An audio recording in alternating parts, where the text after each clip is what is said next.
And welcome back. We've got another candidate for you this morning. For the September 14 is election day here in the Clarence Valley. My next guest is Des Schroder. Now, Des Schroder is no stranger to Clarence Valley Council. He used to work for them, but this time he's on the other side.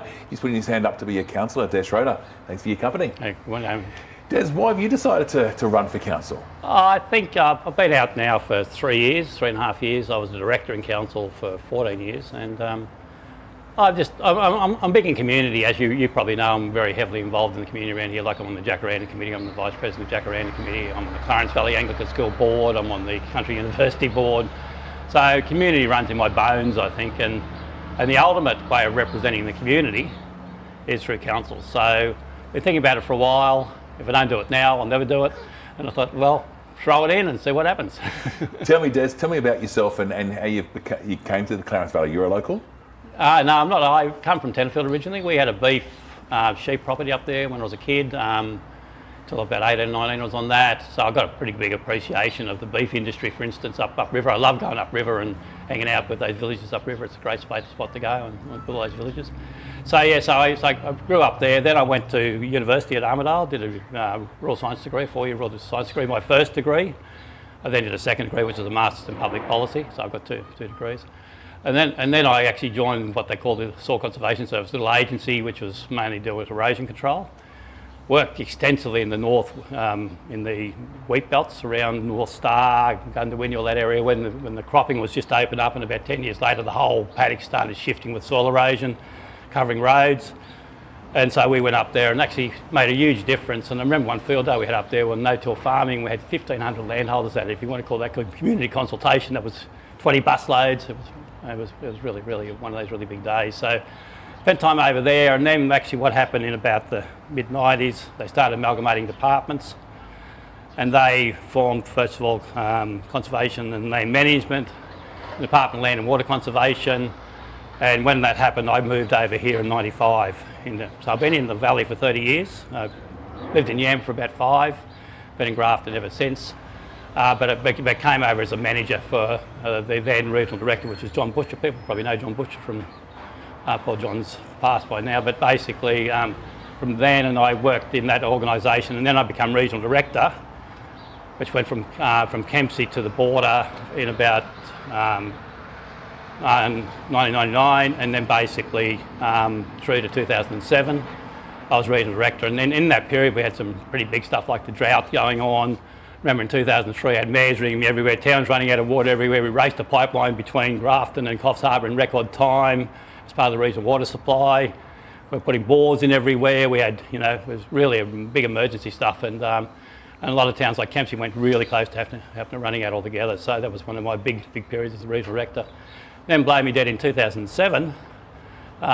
We got the 7 regional directors. We got this phone call. We were then the Department of Infrastructure, Planning, Natural Resources, by the way, super department. Got this phone call saying, and Bob Carr left as Premier of New South Wales, and there was a whole restructure of agencies, and they dipping it back up, and got this phone call saying your job's gone in a month. Wow. Seven regional directors. It wasn't only me. It was 7 regional directors right around the state. So that was a bit of a shock to the system, and so I had to make a decision. I could have went to Sydney, I think, but I stayed, and then basically went and built highways. But all these consultancy phone calls was funny actually. Just after I finished, the phone rang hot, and so I went and actually built I did the Bombville section of the highway down there for a while, for about 7 months. Like a guy called Cole Solomon, who's still around here for RMS as a sort of environmental advisor, implementing all the strategy. And there was big koala populations there. And at one stage we had 22 ecologists working on site in one day, making sure we weren't when we were clearing trees, etc. We weren't impacting the koalas. So I did that for 7 months, and then this job come up in council. So when council amalgamated in 2004, there was about 8 directors from all the various councils, and basically then when Stuart McPherson, Stuart's still around town, came in, he decided to just have 2 deputy general managers, and I got one of the deputy general managers' jobs as looking after environment, planning, community, that part of the organisation. The other one was more the roads, etc. And stayed for 14 years. So you obviously enjoyed your time there. Oh, I kept renewing contracts, so I guess I must have. Went through about 3 or 4 general managers, I think, in the time. So yeah, I was one of the consistent ones that hung around, and I didn't, even at the end, I could have renewed my contract, but thought enough was enough, and it's a pretty stressful job.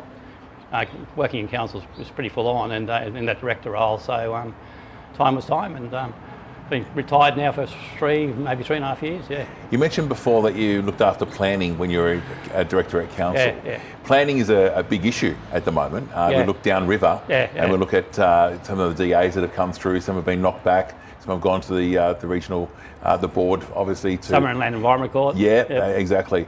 Do you shake your head at some of those that have gone there, or is there...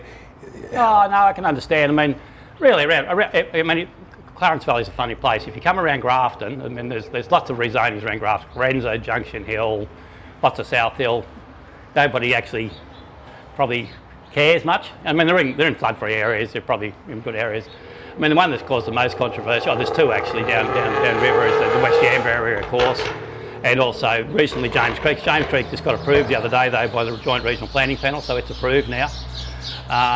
Although the community didn't like it was about land use change. West Yam is a bit different, it's about the flooding issue, and I understand that to a degree, but that, going right back, West Yam was approved about 20 years ago, the rezoning for it. There's been no zonings in the floodplain since, and that was after about 10 years of consultation by Maclean Shire Council. Maclean Shire Council, one stage are going to have Yamba at a place of around about another 20,000 people. They brought it back to 10,000 people town, and people forget there was a massive amount of consultation. The present community's got no idea that went on, and they decided to do that part of West Yamba that's been done.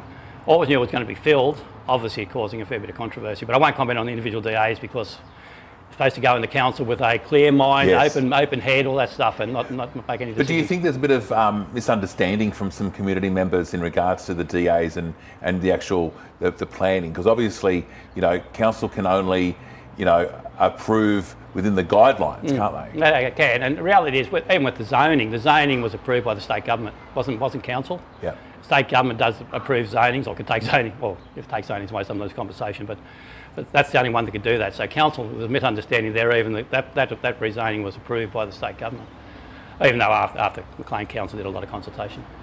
Yeah, sometimes, but some of the issues I understand around the West Yamba. Some of the issues about, obviously all the trucks going in, the worry about whether it's having an impact on flooding, etc.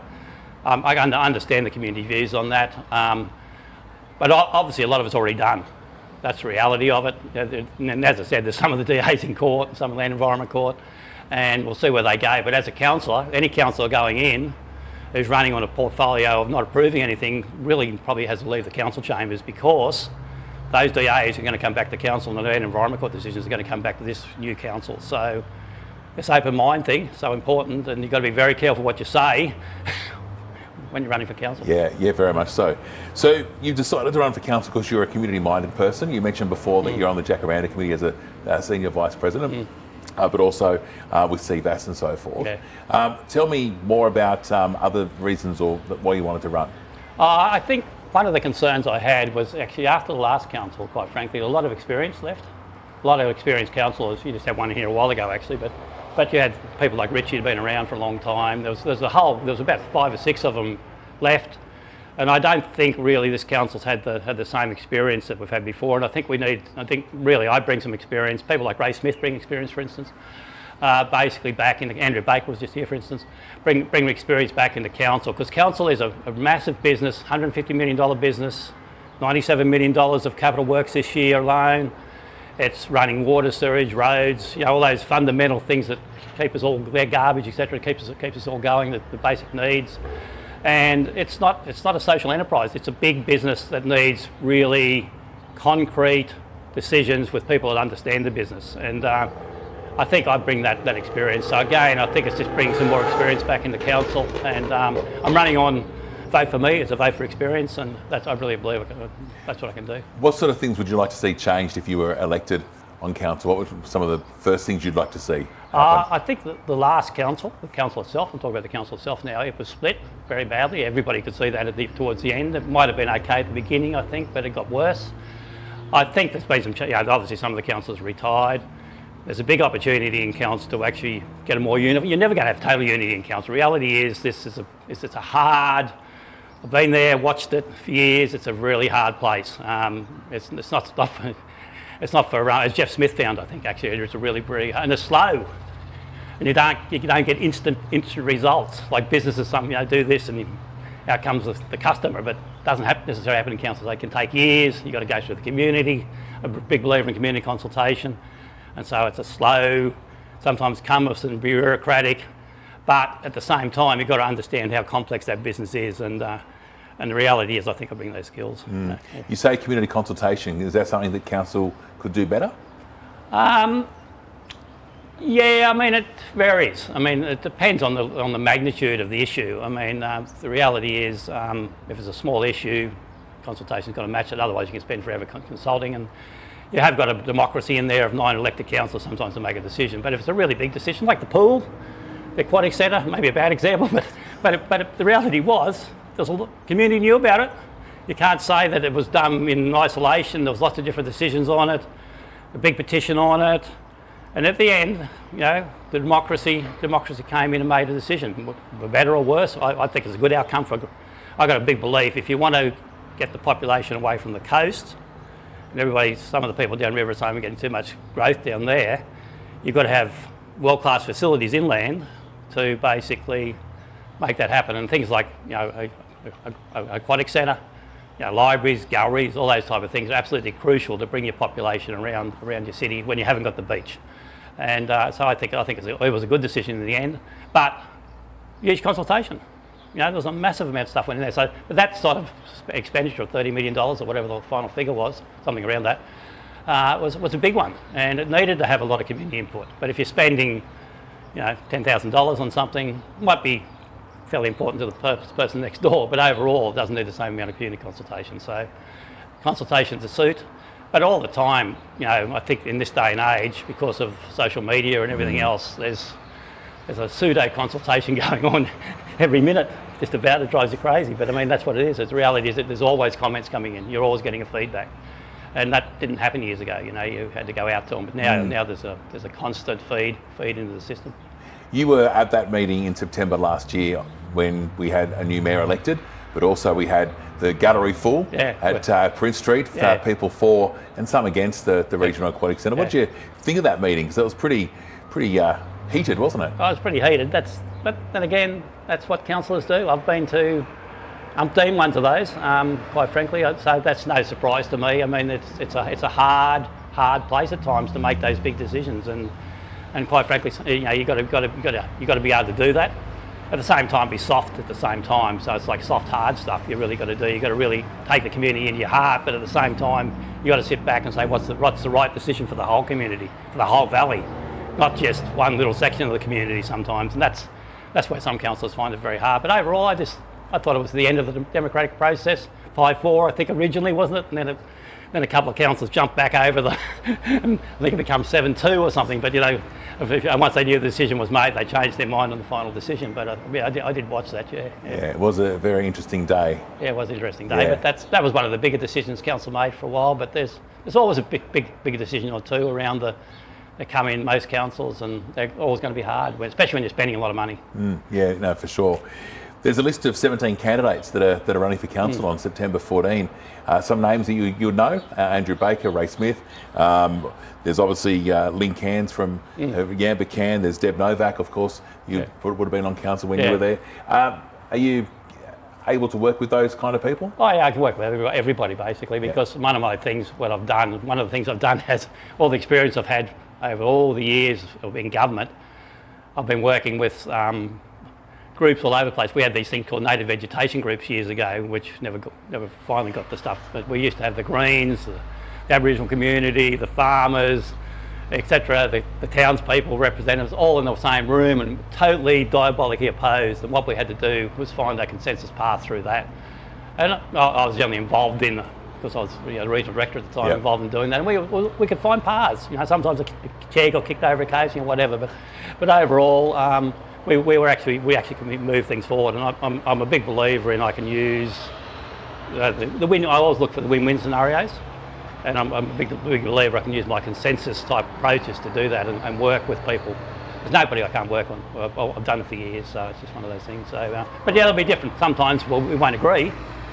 It's not a place where you agree all the time, but the reality is hopefully we can work together. Yeah, obviously when the new council's sworn in, if you're on that council, a mayor and a deputy mayor need to be elected. Yeah. Would you put your hand up for mayor, given that you're running as ticket as experience? Probably not. I don't know. Maybe I could be persuaded. I'd have to see who gets in first, but no, I don't. I really don't think so this time. This in the first couple of years anyway. But you never know. You never know. I guess I won't say categorically no, but I've had a few people say, yeah, if you get in, you better run for mayor. But I'm probably not. You want to try and find your feet first. Yeah, for a couple of years I think, and then there's another election come up. You never know then. But just depends who gets in though. You don't until you see who's in.